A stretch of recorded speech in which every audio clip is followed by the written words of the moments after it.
Life began in water more than 3 billion years ago, and it's still the habitat of the largest mammal on our planet, the whale. And yet, despite its size, this huge animal developed from a single microscopic cell. The wonderful trick of cell division produces the myriads of cells which in the end make up the gigantic body of the whale. This too is a cell about to divide. What will develop from this cell? What provides this particular cell with the correct instructions for the formation of a mighty redwood? However tall an organism may be, however small, each and every one of them developed from a single fertilized egg cell that underwent an inconceivable number of divisions. But how did each one of these resulting cells know whether it would one day become a skin cell or a bone cell in a finger of the right hand? Science, in answer to these questions, says that it's determined. Another example of cell division, the embryonic stage of a fly. Once again, a program is being carried out. But this time, something seems to have got mixed up. Legs at the head, where feelers should be. What went wrong here?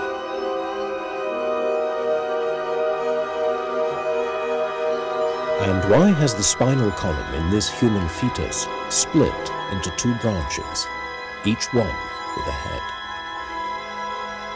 What happened to the gene's control function in this case? A last example of dividing cells, but they'll never produce a living creature or an organ. These cells proliferate uncontrollably, spread relentlessly, and become a deadly menace for the healthy cells in their vicinity. These are tumor cells, cancer. What controls fate rewritten? Were genes involved here too?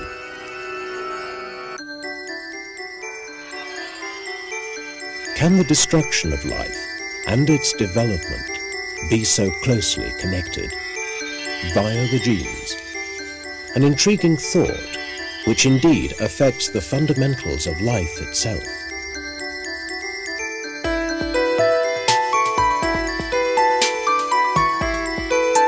It's this mystery that now puzzles many of the world's brightest scientists.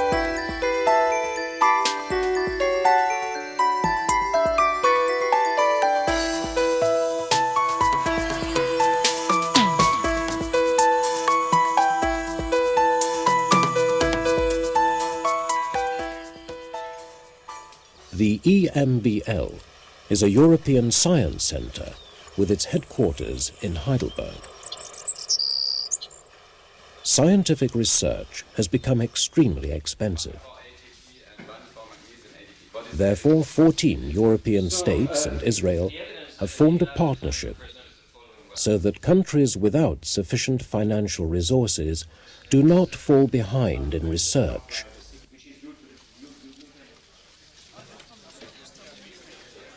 In addition to pure research, another important objective for the EMBL is the development of new technologies in the field of the life sciences, the discipline that will determine the future.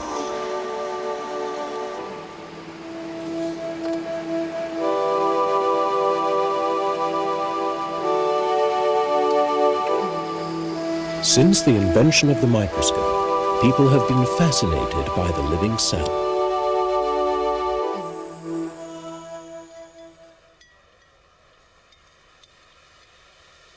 Today, their interest is greater than ever, because in the cell nucleus, are stored precisely those programs that control the cycle of growth and decay in life, the sausage-shaped chromosomes. They are briefly visible during cell division, when they appear vague, as if in a fog. Seeing more is knowing more, but is it possible to see in a fog? Apparently it is. With a microscope specially designed by the EMBL. The microscope itself seems to have become hardly more than an accessory. Laser beams pass over the cell sample, scanning the desired information point by point.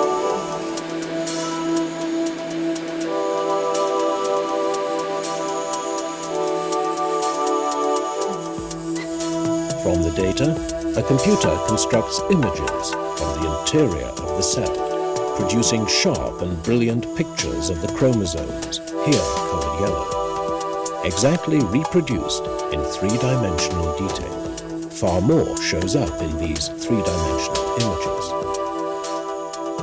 Here we can see 4 single cells. This time the chromosomes are colored red. Cell division as it has never been seen before. When a cell divides, each of the 2 daughter cells receives the same set of chromosomes, the same hereditary information, the same genes. But where are these genes actually to be found? The chromosome has a thread with multiple twists and coils.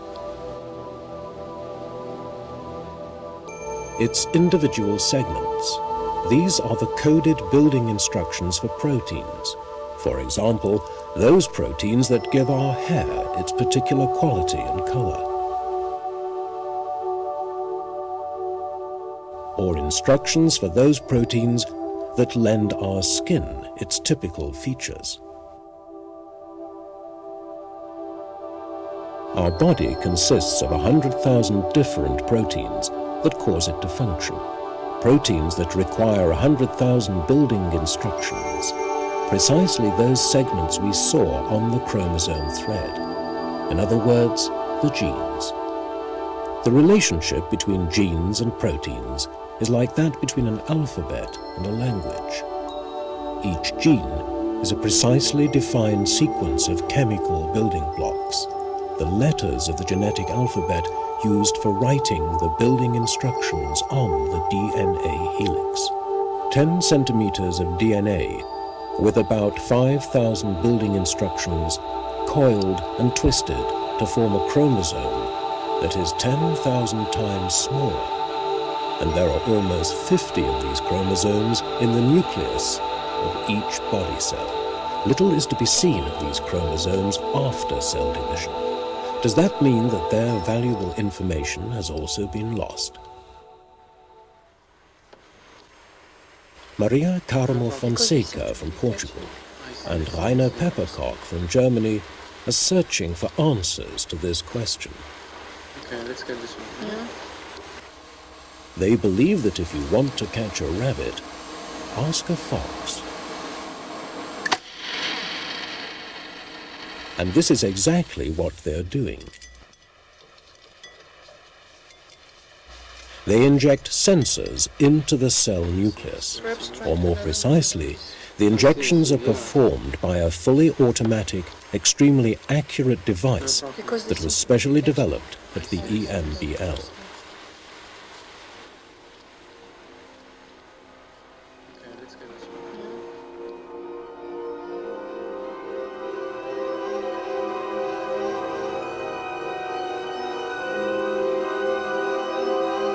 Suddenly, the cell nucleus no longer appears to be a structureless mass. On the contrary, a first glimpse into a world which until now was largely impenetrable. But how is it possible to render visible something that will never be visible? In other words, the molecule itself. A segment of the DNA helix. Illuminated here, the beginning of a particular gene, a sort of chapter heading in the instruction manual of the cell. A protein approaches, attracted by the starting mark of the gene, as if by magnetic force. the protein docks on the DNA.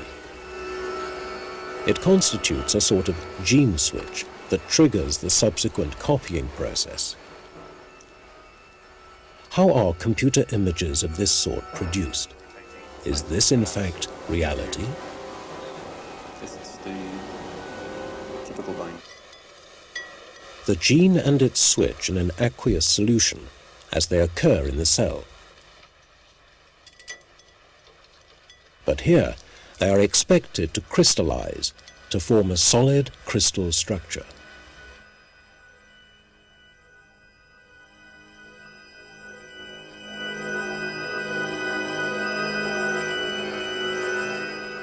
Frequently it takes weeks to acquire the knack and for the desired crystals to appear. Often it just doesn't work. If it is successful, then it is a matter of routine.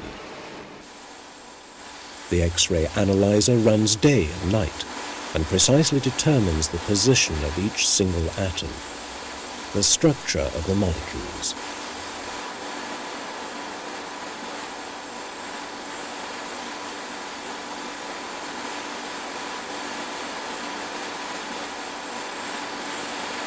Structure determines function.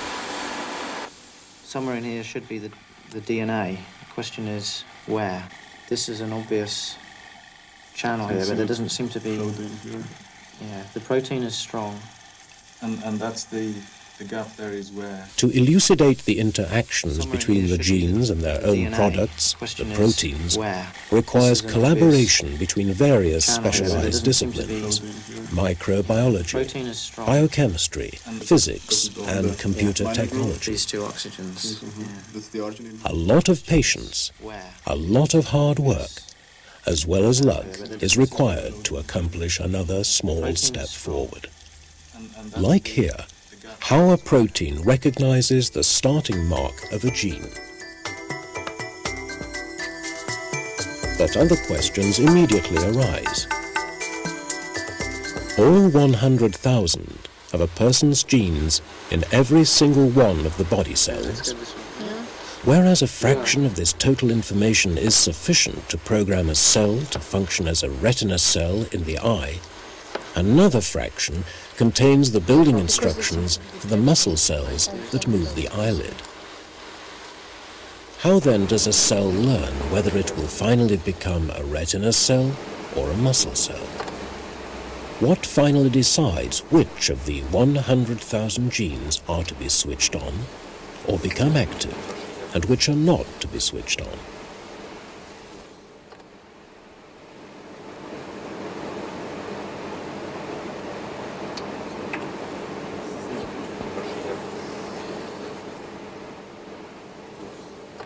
Back to the early stages of embryonic development. Here, Denis Duboul from Switzerland has made some fascinating discoveries in mice embryos.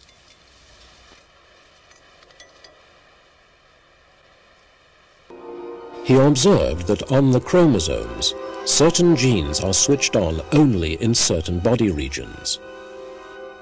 A gene, here marked in yellow, is switched on from the 6th cervical vertebra onwards, while this gene, marked in blue, is only activated from the 9th vertebra, that is, more towards the end of the body. Further genes of this kind were found. The closer they were to the beginning of the chromosome, the closer the related body zone was to the head. The closer they were to the end of the chromosome, the further the related body zone was away from the head. The order of these genes along the chromosome axis corresponds exactly with their duties in the body. These genes are actually master genes. They transmit instructions that are specific to particular body regions. For example, how to arrange limbs and organs along the body axis. Some years ago, similar genes were discovered in the fruit fly. And there too, they control precisely defined body regions.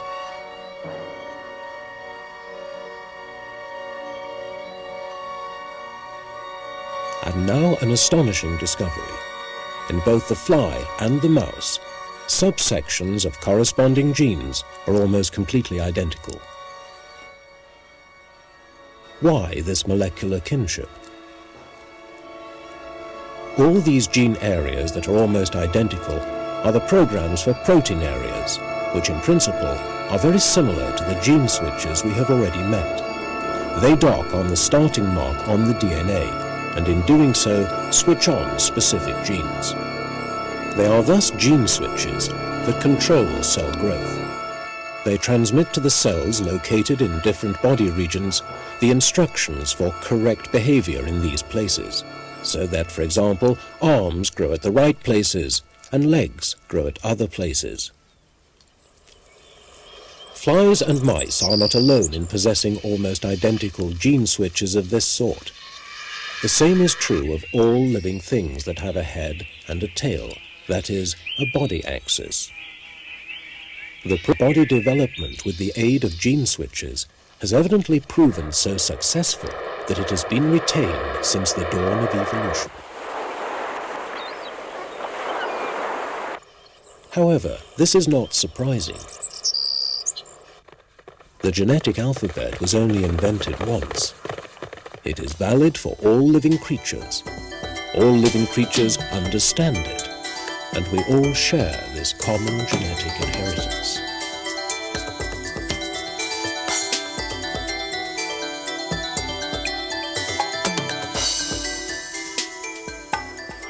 There is one such being that can even understand how all these communication processes work.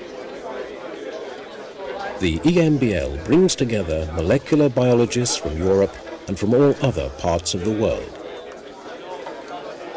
It provides them with the opportunity to make contact with each other and to play an effective part in the worldwide research in their field. There are no scientific or commercial secrets here.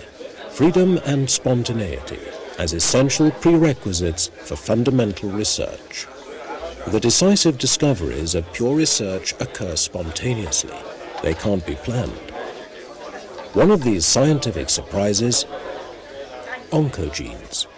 The causes for cancer are established within ourselves, in our genes. Gene activators control division and multiplication of the cells. Growth-inhibiting genes counteract them and keep excessive growth in check. A finely tuned balance. If a cell dies, it is replaced by a new one. No more and no less. On the other hand, if the growth genes become overactive, damaged, for example, by environmental influences, or if growth-inhibiting genes fail for the same reason, then these very genes function like a boomerang. They run amok. Life degenerates into deadly growth. The balance is upset. And if the growth-inhibiting genes finally gain the upper hand, this leads to natural aging, and also to death. Life is balance.